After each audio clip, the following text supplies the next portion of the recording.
Hello world of YouTube and welcome to the listening log update for May of 2022. We've got 9 more albums to talk about. I've got some requests that I'm fulfilling, some highly anticipated releases, and some surprises that I also decided to finally check out. Let's go ahead and get started.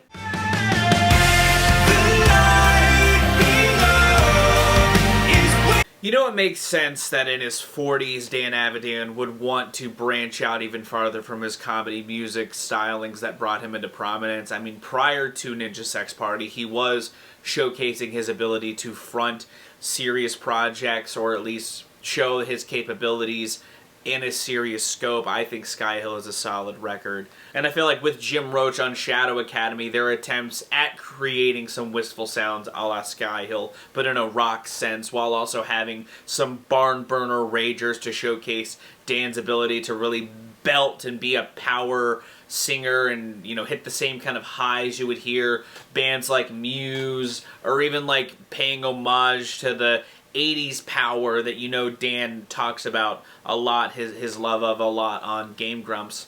You know, it makes sense that he would make this kind of record. And I feel like him and Jim create some solid backbeats. You know, I feel like they create some solid songs together on this project, Shadow Academy, in a similar vein to what I like about the capabilities shown on Sky Hill. You know, they try to get literary or fantastical in a lot of the lyrics, but it fits Dan's vocal style very well. You know, I feel like on the barn burner opener, White Whale, the high note that Dan hits there in the end of the chorus is meant to be a little showy. You know, but I also like that the soundscape by and large matches it really well. I like the hazy guitars in the verses. You know, I feel like the drum production by and large on the project is a bit too sterile for my tastes. You know, I feel like it actually kind of mirrors the production style on a album I'll talk about later on in the video. But I feel like on here, it's serviceable, it works, you know, it's effective at being punchy in the way that, you know, the soundscape needs, but I don't know, take it or leave it. Not my favorite style personally in the given context of the genre. You know, it makes sense on a track like Fall Like a Meteor, but I feel like it does actually kneecap the song a little bit for how the production is on that song. The production is all very busy, and the drums kind of punch through that a bit too much. I do like some of the softer moments on here as well. I feel like Kaleidoscope lends itself to that, again, bright and shiny, but also mellow soundscape. I feel like the production on that song is pretty good. I actually think that the drums have an airiness to them that match it. It matches the groove. I like the bass production on that song. You know, I enjoy where Dan's voice sits in the mix. It's a pretty good jam. I also think Down a Rabbit Hole hits a similar stride, along with showing off some influence from some psychedelic sounds, and I feel like it sticks the landing pretty amicably on that song. I don't know, the album is solid. It's not the worst thing I've heard this year, but it's still not my favorite thing. I enjoyed it. I liked spending time with it, but I don't know how much I'll be revisiting it throughout the year as a whole. I'll pick the songs that I like, but there's some that I feel like are a bit too derivative or don't really interest me personally. I'm giving it like a 6. It's fine. It's nothing like dazzling, but it's there. It's got some moments. Existing base levels, prevalent systems seem built for decay. New Jersey experimental hip-hop trio Dalek have been in a pretty good prominence throughout their resurgence in the back half of the 2010s. They dropped a pretty admirable comeback record, Asphalt for Eden, and expanded on that even better on their last album, Endangered Philosophies, an album that I enjoyed a hell of a lot, to the point where when I saw that they were dropping a new record, Precipice, this year, I immediately got incredibly excited. I've loved their further smoothing out and melding of shoegaze-adjacent droning ambience with their brand of harsh, abrasive, industrial-adjacent hip-hop. And I think on Precipice, they do ride the groove that they had further established on Endangered Philosophies well, if not having a few pockets where they stumble or fumble or present a little bit too much minimalism that gets swept up in a certain brand of throwback tepidness that I kind of wish they added a little more to the atmosphere of. But again, there's no bad vibes around, and I feel like this album does hit a really good stride, especially out the gate. I like the ambient opener, Lest We Forget. I think it sets the stage well and bleeds well into that more harsh, aggressively tinged Boycott a song that sees them really getting heavy with their imagery and their vivid descriptions of deceit that's seen throughout society. I think it also fades really well into Discrimination, Disnation, a song that I feel like is the best example of what pockets of this record tries to do. Interpolate old school boom bap sounds with their brand of shoegazy, drone-centric experimental hip-hop. I think the hook of that song is a little flimsy, but I feel like the hooks by and large on this album aren't the focal point, and there's only a couple pockets where I feel like they do shine or stick the landing amicably. But I like the imagery painted throughout Discrimination, and I think that it carries the groove and momentum from Boycott very well, if not toning down the energy just a little bit more. And I feel like it fades away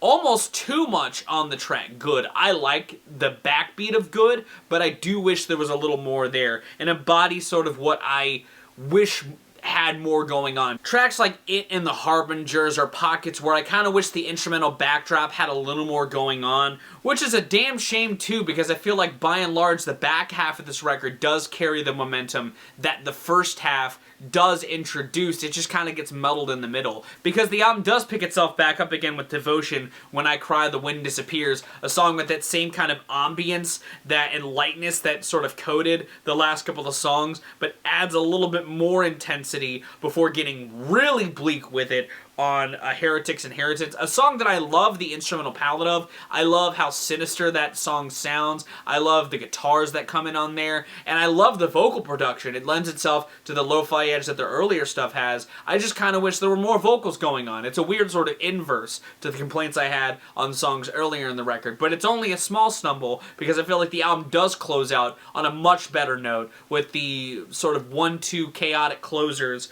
of the title track Precipice and Incite, two sonic palettes that, again, embody a lot of what I like about this band's aggressive tendencies while having some moments of beauty in the ambience there. But I like how sinister and bleak it all sounds, and I feel like it caps the record off on a really good note as well. I don't know, I liked this record, or I like pockets of it, but I do feel like some of the complaints I had with either the lack of background noise or lack of vocals, some of the fumbly writing, and how they try to tie song concepts together is where the album sort of kneecaps itself. I like the writing here in pockets. I feel like they really have a message they want to say, and I feel like they do say it with some good nuance at points, but I feel like by and large this record fails to deliver on the consistency seen on Endangered Philosophies. I do really like this though, and I feel like if you enjoy really paranoid-driven or really well-written hip-hop that sort of puts you in an uncomfortable place, similarly to a record I'll talk about here in just a few seconds, it does a good job at doing so, but in a completely different light. I think this thing is solid. I'm giving it a 7 out of 10. Another good notch in these guys' belt. It just sort of fumbles in ways that I was hoping it wouldn't. I met her on the third night in Chicago, North America tour, my eye closed. V545, she was a model, dedicated. Kendrick Lamar is an artist that obviously needs little to no introduction when it comes to my channel. I'm a huge fan of his collective discography by and large. I think that he's an incredible artist who always tackles his projects with a really consistent, cohesive vision. Even his B-sides collection, Untitled Unmastered, I think is an incredible batch of tunes that showcase a sense of looseness that fits the overall presentation that record has going on. To say I was excited for Mr. Morale and the Big Steppers is a huge understatement. Hell, a slew of the videos I've been dropping between Damn and Now have been all pretty much in anticipation for this exact moment. And I gotta say, walking away from Mr. Morale and the Big Steppers, I think it is a bold record, just like all of Kendrick Lamar's other projects. I feel like similarly to every single record he's done, it has a mission statement, it has a vision, and I think it sticks the landing on that vision, full stop. It's an album of frustration, it's an album of reflection, and it's an album that sets forth to humanize the man, Kendrick Lamar, an artist that, myself included, like I said, I'm a huge Kendrick Lamar stan, have put up to such a high pedestal. He's an artist who every time he drops something, it's considered a sort of benchmark for the genre. Everything post Good Kid, Mad City has done nothing but continue to put him up into this monolithic stature as an artist. And I like that this album is vulnerable. I like that this album tries to be bold, and it sets to make the listener uncomfortable. And I think that especially in instances like We Cry Together and Auntie Diaries, he does a good job at doing so, for better or for worse. You know, his whole point of the track Savior is the mission statement of the album. It's meant to show that Kendrick Lamar, for as much as you love him, for as great as you think he is not your savior. He's not meant to be put in that pedestal. And I think that, again, in its attempts to do that, it does so. I like how real it feels, not just in We Cry Together, but his sadness is fully portrayed in United in Grief. You really feel the isolation he's put himself through in his seclusion from the fame, like on tracks like Worldwide Steppers or Mirror. You know, he does a great job at still reflecting on the life that he's led, but instead of trying to just paint it all as a good thing, he does try to look at the norms or the way things were as he has been brought up, and really takes a second look at it and wonder and ponders the greatness of it all, whether it's on Father Time, the incredible Mother I Sober, or again on Auntie Diaries, a track that I will get to eventually. I also like how he doesn't just look at his past and sort of tries to reflect on what negativity may have stemmed from that. He looks at his present self and presents the duality that is Kendrick Lamar, like on Rich Spirit or on Count Me Out. I think Crown also explores those themes fantastically, and I really like that song. You really feel his insecurities on Die Hard, which is another huge highlight for me personally. And in tandem with all this heavy subject matter, he doesn't lose sight of any sort of broad appeal or, you know, tracks that have some real catchy moments, like on tracks N95, Die Hard, or Father Time. I also think that building refrain throughout Crown is very catchy and infectious, and almost feels like Kendrick really putting himself through his shit. But with all of those highlights, there are some moments on this record that I feel like don't live up to the caliber that Kendrick Lamar has fired off on in the past. I said it in my alternate take review, but I really don't like Kodak Black, and I hate that he's on this thing like 2.5 times. Yeah, he's only the intro in Worldwide Steppers, but he has his own little track, a la what Kanye did for Common on Late Registration with the Rich Interlude, a song that feels completely unnecessary. While it feels like sort of the parallel, because this album fires off in parallels. For every A, there's a B, and while he does something similar with Savior Interlude with Baby Keem, I like Baby Keem, and I think Baby Keem on that track does a better job at doing his thing than Kodak did on Rich Interlude. For as much as I like Silent Hill, I also don't like that Kodak is on it. That song is fantastic. I think Kendrick is great on it. It's a track where it seems like Kendrick's having a lot of fun, which is something that only happens in pockets of this record. And I like the beat on it. I like the use of the silencer on the beat. I think that it's really cold.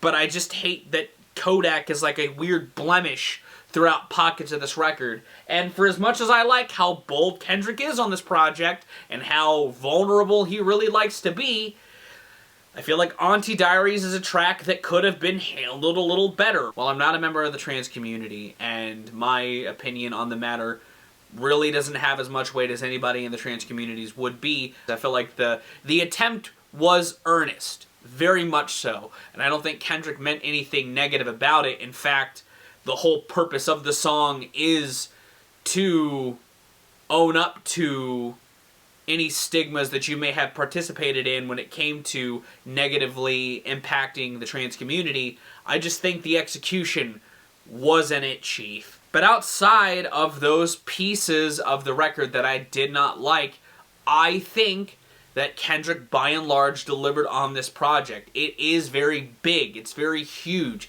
It almost feels like his attempt at like a My Beautiful Dark Twisted Fantasy. It's meant to be artful and full of so much artistry and grand concepts and really sort of looking outward while reflecting on your past and current self.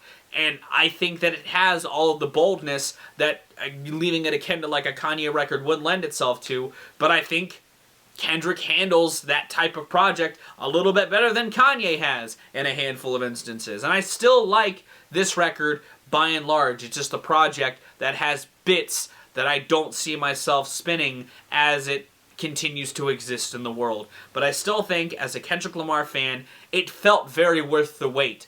It just didn't stick the landing in all the ways that I was hoping to. It's still aces. I still give it like an 8 out of 10, but it's easily Kendrick's most complicated record that he's released. And it feels purposefully so, which I think makes it all the more worthwhile personally. Continuity? Never heard of her. I'm only wearing the same t-shirt.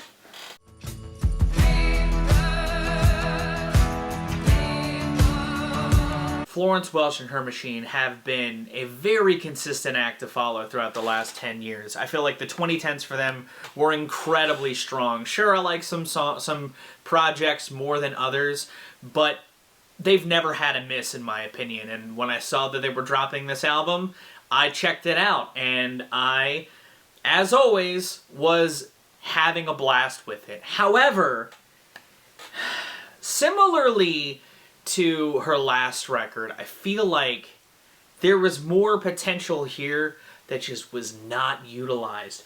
Because, I mean, I like the first run of this record. King through Back in Town, all hits. Like, it's just a flurry of really good ideas, showcasing that it's going to be much more of a percussively focused record, while having some touches of ambience in there as well that are reflective of where her soundscape really has been the last couple of records. And I like the melding of the two. I like the percussive focus in general anyway. I think that having this propulsion really adds a lot to some of the songwriting that Florence does on this project. You know, her talking about living on the road on the opener King, or Free, having this just ethereal sound to it, and the percussion helps carry that in a very vibrant way on that track, you know?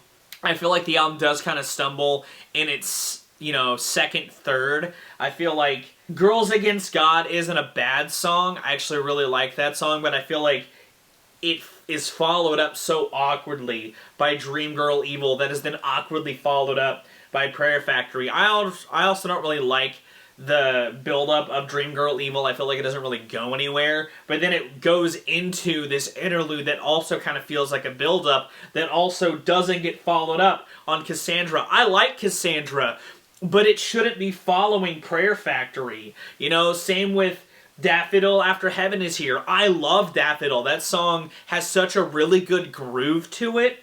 It feels so out of place after Heaven Is Here, even if that song is also fantastic.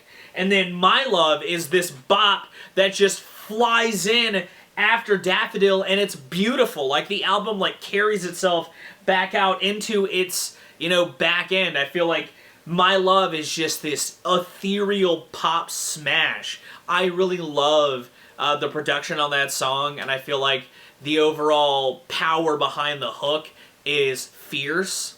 And I feel like it bleeds really well into its interlude, Restraint, that then kind of just flowers away into some real sincerity with The Bomb, another just honest song about Florence reflecting, and it's this sort of cathartic feeling track that is fan-fucking-tastic, and it feels really well nestled in the pocket that it's in. Like, when this record shines, it's on par with the best work that they've done. Like, I really love their discography, but I feel like this is on par with, like, some of my favorite stuff that they've done. Like, I really like Ceremonials, and obviously the debut, Lungs, is great, but I mean, Ceremonials had a really good pocket as well. I just feel like the sequencing on this one sets it back, man. I feel like the sound could be redacted and pulled together into this pure dance bliss. I mean, the album's called Dance Fever, and it feels very percussive, and it feels very, you know, driving. Just the pacing just gets so jarring at some points on the record, and it leaves me stuck in the rhythm. I don't know. This record's still great. It's still getting an 8. I still think it's some of the best songs that they've pulled together so far in their career, which is saying something because they have a stellar career. And I think that it's a fantastic fucking record. Again, on par with some of their best stuff. I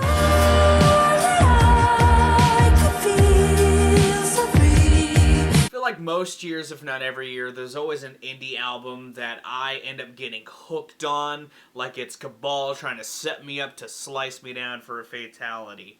And Headful of Sugar, Sunflower Beans' newest album, is that album for me, full stop. I liked their last album, 22 in Blue. It was my introduction into the band, but I liked their follow-up EP to that, King of the Dudes, even more. I thought it ripped. However, following that EP, I was not expecting a hard pivot into reverb-soaked psychedelia, but I'm absolutely fucking here for it, my dudes. This album rips! From the mic tossing between both vocalists Julia Cumming and Nick Kivlin, where they both get to dazzle and showcase their ability to either hit some highs or carry a good hook, like on the fantastic opener Who Put You Up to This, or the fantastic 1-2 punch of Roll the Dice and Headful of Sugar, where Nick carries those grooves so well. I love the transition between In-Flight's crescendo lulling into the night before Other Side just washes into frame with a hook that just slams down. This album by and large hits the mark, full stop, for me personally. I think that it is so well produced. I really enjoy the production on this album. I feel like it retains aspects that I've loved from their albums in the past, namely their drum production, while melding it really well with these hazier atmospheres that just coat me in this delight every time I spin this record. I think that their drum production acts as a good foundation to that as well, because again, like I said on some of the tracks on here, they hit some really good grooves. You know, while I've talked about these hazier atmospheres, I feel like tracks like I Don't Have Control sometimes and Post Love do a good job at cementing me in this groove, this propulsion that carries me through with some great shimmery crescendos still lingering across that. I feel like the pace of this album is also so very delightful. It's in and it's out, but I enjoy the experience that I'm having. The thing really keeping this album back by and large is that partially I wish there were more, because I think that to put in a point of comparison to records that sort of see a sonic shift with sequencing done better, I think the sequencing on this record is better than the Florence and Their Machine record, and that was one of the things I loved when respinning it. I just feel like they could have gone even farther with this sound or done more with it, you know, experiment even more with the grooves, because like the back half of this record really carries itself into a good kinetic groove, and I would have loved to have seen them do more with that, because, I mean, they do it well, and this is a point where, while it's breezy in its runtime, I was almost left wanting just a smidge more. I think the hook work, by and large, is still very catchy on here and retains a lot of what I also liked from the hook work on King of the Dudes and 22 in Blue. I just think that they've harnessed this reverb-soaked atmosphere so delicately and so very well on Headful of Sugar. It's very infectious in the best way possible. I'm giving this an 8 out of 10. I think that it is a stellar release by and large, and I think that this three-piece have harnessed something fresh for them so well.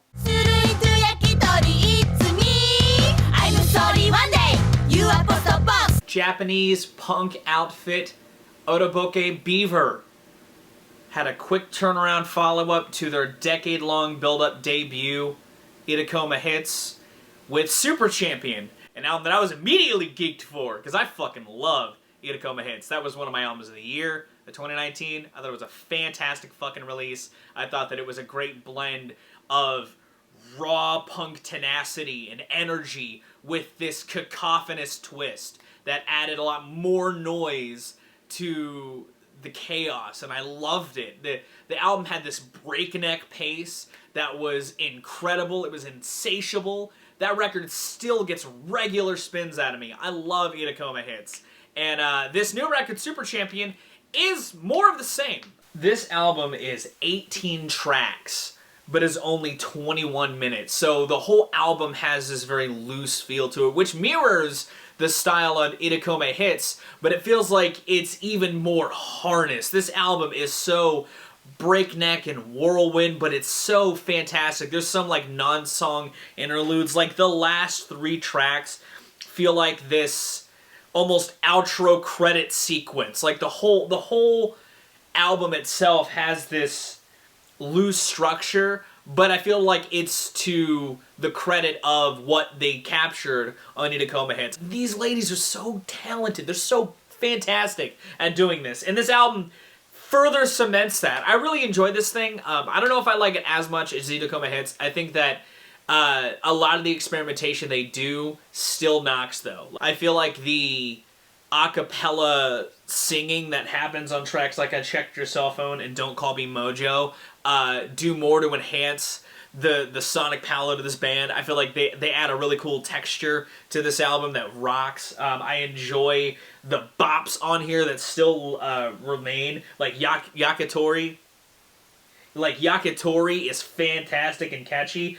Pardon is very cyclical in songwriting as well, but I don't know if that really counts. Georgian Janice embodies them flying in and out with a song concept while retaining a hook at the same time. Like, this album is magical. This album is another magical notch in this band's belt. I feel like it's still wacky. There's points where the band kind of walks with the vocalist as they're talking. It feels very POV in the best way possible. I really enjoy this record. I feel like it is still Ada Light. It's still another nice batch of insanity, and I'm here for it. I love the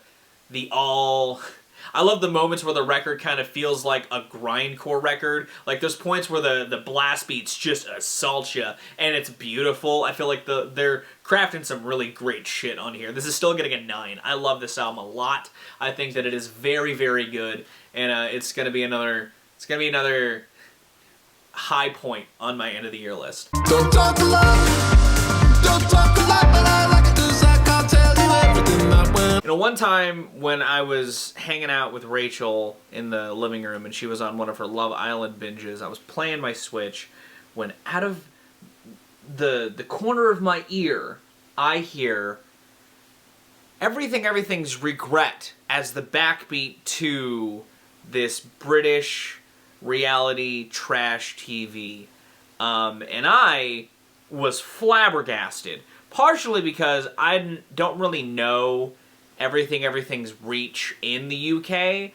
I'm only aware of their, like, presence here, which is, like, they're one of those if you know type bands. They write really good stuff, but I don't feel like they have quite the audience here that they may have over in the UK. I've seen them play festivals and have had lots of crowds around, but that's part of a festival gig, you know what I mean? But I feel like they could reach those rafters amicably regardless of where they are. I think that they're a talented band. I did a discography review on them earlier this year, and even in that review I stated that this year would be the point for them to drop a new album amongst a new album cycle. They're very cyclical with their release schedule, which is impressive given how consistent I think their discography really is. And they further cement that with this latest album, Raw Data Feel, an album that feels like in pockets it more belongs as the backbeat to a show like Love Island, especially with the production style on the first couple of tracks on here, Teletype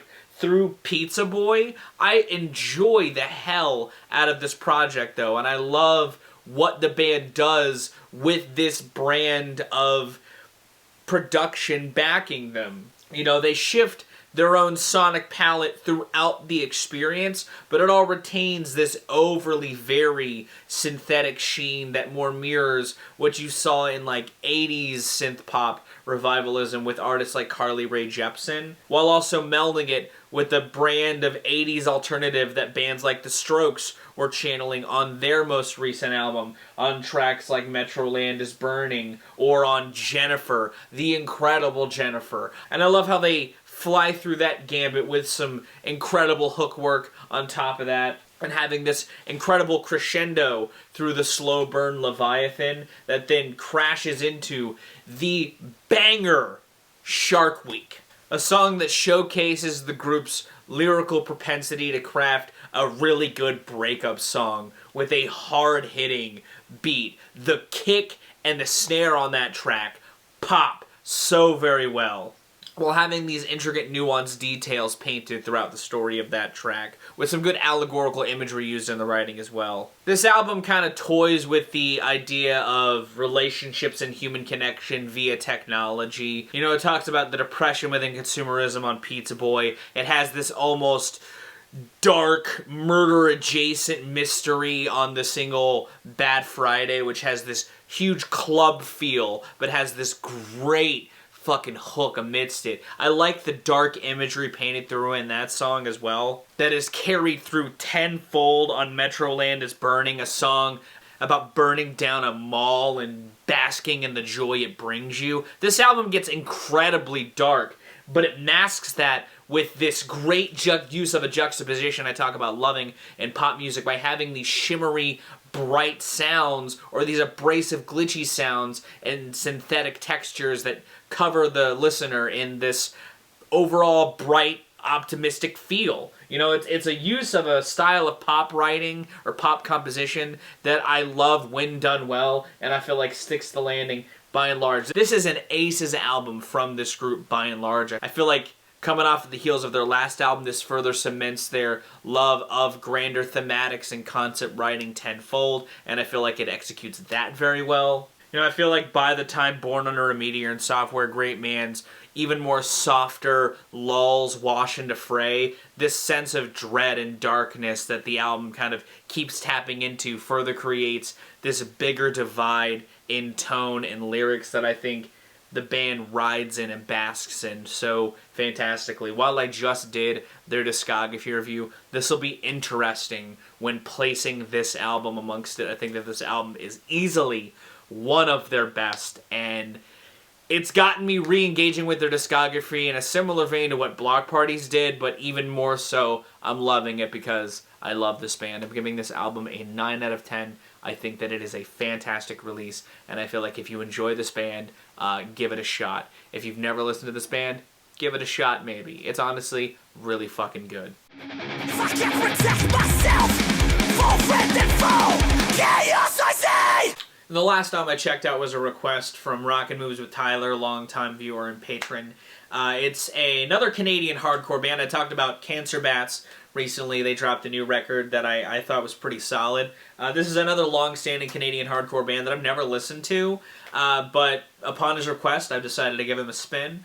And they're alright. They're not too bad. You know, I feel like this, having not heard this band before, this feels like a late-stage album from a hardcore band, and not like in a bad way. I think that this album is also very, very solid. I like a decent chunk of this record. There's some artistic choices I don't always like when it comes to the style of music in the production department in regards to like hard panning and drum stuff. The drum stuff especially, I wish the drums were given a little more room to breathe consistently. I feel like the album starts off in a good stride. I enjoy Heavy Steps. I think it's a really good opener. It's got some good lines in it, and I feel like it bleeds really well into No Easy Way Out and Face the Fire, two other songs that feel, again, just very good throttling tunes that link really well together. But the album kind of gets a little dodgy after that point. They do some collabs on here. They do one with Joe Duplantier of Gojira, a band that I really, really love, on Crossed, and JJ, who I'm not familiar with, on Everything Relates. Two tracks that are alright. I actually think that Joe Duplantier feels a little misplaced. I feel like he doesn't gel with the band in a way that they were showcasing on the songs prior. You know, the song is fine, but I don't think he fits, and the band doesn't really gel well with his style. You know what I mean? I don't know. It wasn't my favorite song on the record. I kind of hoped that he would have done a little more, or I hoped he would have gelled a little better with the band. I feel like JJ works a little better because it feels a little more integrated into the band's sound. And the production kind of suits him a little better, I guess. Even after that point, like, the album kind of picks itself back up. I feel like Dead on the Fence is an okay song. I feel like while I enjoy the bass production and I feel like an in-between, it pops really, really well. It's not a song that wows me all that much, and true to form, I don't really care for the soloing on it all that much. This album is still pretty solid. I feel like it's got a couple tracks that I really enjoyed. It's got some good ideas in the pocket. It's got some ideas that I've never really liked in the genre's progression popping up, but it's there. But I do enjoy this album in pockets. It's pretty solid. I give it like a 5 out of 10. Like, it's got moments that shine, but it's a little rough in pockets. It's a little too rough in pockets, and not quite as tightly woven as I would like from this genre personally. And that's going to be the month. Thank you again so very much for watching. If you liked this video, be sure to give it a like. If you want to see more of my music, gaming, and general nerdery content, be sure to subscribe. Special thanks to my patrons. If you want to join their ranks to get early access to content, exclusive content, or to help drive the community through polls, that's linked in the description. My update, where I go over what I have plans for all of my social media stuff, is live. The playlist is done, and I'll have another poll going live this weekend. Let me know your thoughts on these records or any suggestions you may have for this show in the comments down below. Thank you again so very much for watching. I've been Viral Rack. You guys have good days, lives, and situations, and I'll see you another day.